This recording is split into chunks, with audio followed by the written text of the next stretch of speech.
If you've ever experienced the disappointment of hiring an underperformer or had a resignation or termination as a result of a mismatch in culture, or had to agonize over a hiring decision, then this video is for you. My name is Tom Forkwer. I'm a recruiter with Solution Harbor Inc.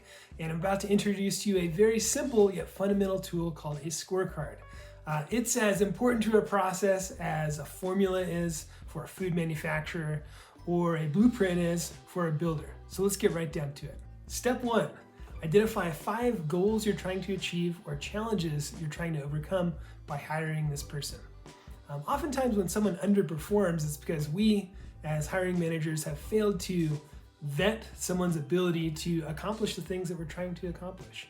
So say you're trying to hire a director of operations. And that can mean a lot of different things to a lot of different people. Let's forget about the boilerplate stuff for a minute and think about what we're trying to accomplish. So maybe you need to scale from 50 to 100 million in the next 3 years, or that's your goal.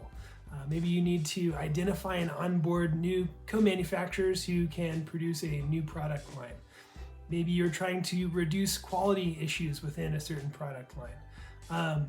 You want to find someone who has a proven ability to, or a proven track record of doing those things.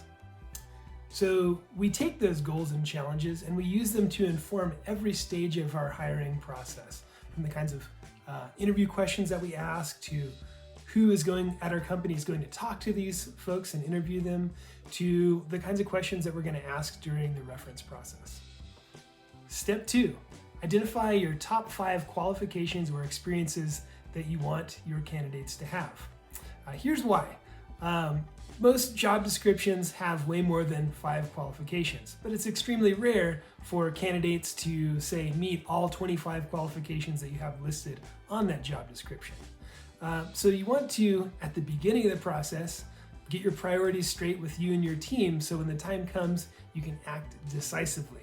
The last thing that you want to have happen is lose a candidate to a counteroffer while you and your team are determining who's the best fit, or even worse, pass up on a candidate only to realize 3 months later that they were the best candidate that you're going to get for this role. Step 3, list your top 5 attributes of personality or values fit. The reason we do this is because when it comes to terminations and resignations, the point of conflict is most often around personality or values fit. So it's really important that we get this right. So maybe it's values collaborative decision making, or maybe on the opposite, it's values autonomy and independence.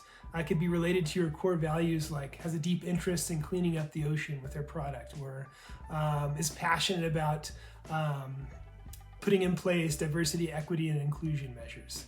Whatever it is, you want to have it down on paper and design every aspect of your interview process, just like everything else that I've mentioned, so that you can vet and screen and ensure that there's a match on these things.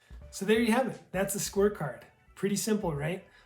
5 goals or challenges you're trying to overcome, 5 qualifying skills or experiences, and 5 aspects of personality, values, or culture fit.